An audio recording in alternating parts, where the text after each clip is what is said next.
Getting noticed as a band or musician can be the most difficult part of a musical endeavour, and with new bands popping up consistently, it can almost feel impossible to stand out. Despite this, one Australian band named DZ Deathrays stumbled across an interesting way of getting noticed that I think more bands could learn from.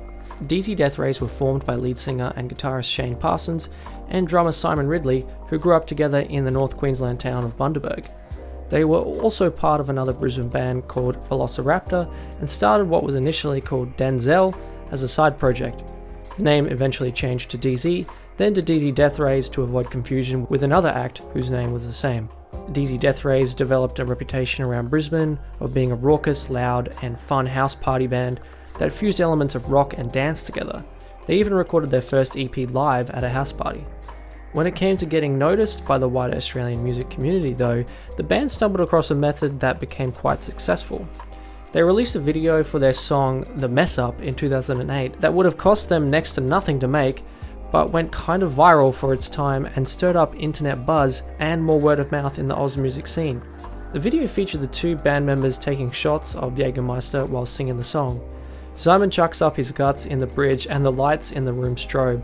The video had people amused by its interesting but simple concept and would later be spoofed by fellow Brisbane band Dune Rats. The D and Z shirts would become synonymous with the band's image and gave them a sense of recognition. The Mess Up would eventually gain airplay on Triple J after being recognised for its video by the presenters. In years that followed, DZ Deathrays would release more singles and EPs, developing a stronger following nationally and internationally. This would also coincide with their biggest support spot yet, playing alongside Foo Fighters at their 2011 Australian tour. In 2012, the band would again stumble across another viral video idea that further gave them notoriety in the industry. They were invited to perform at South by Southwest, where they were filmed being kicked off a stage during their performance. The headline of the video read DZ Deathrays kicked off stage at S by SW Convention Center. This very clickbaity title enticed more people to interact with the video about them and once again got a lot of traction in the music media. Even Anthony Fantano of the Needle Drop saw it with his comment on the YouTube video here.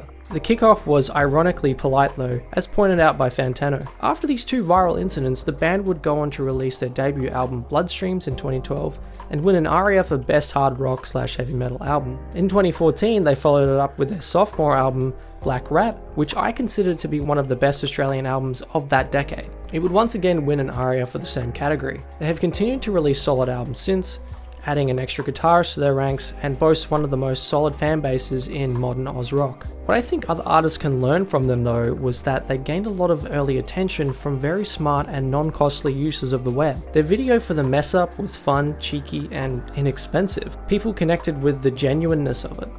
The clickbaity headline for the South by Southwest show was also very smart, as it made them seem badass by playing too loud, even if it wasn't actually as bad as it sounded. I would like to see more artists try and come up with creative ways of getting noticed like this now too, especially in the genre of rock. I think there is a lot of people doing it in pop, especially on TikTok, so let's give it a go from some rock bands too, hey? I guess another recent example of a band doing this would be The Chats, with their Smoko video, so that proves that it can be done again. Hey everyone, thanks for watching this video. If you like what you saw here and you want to see more content about Australian music, please subscribe and I'll see you again soon.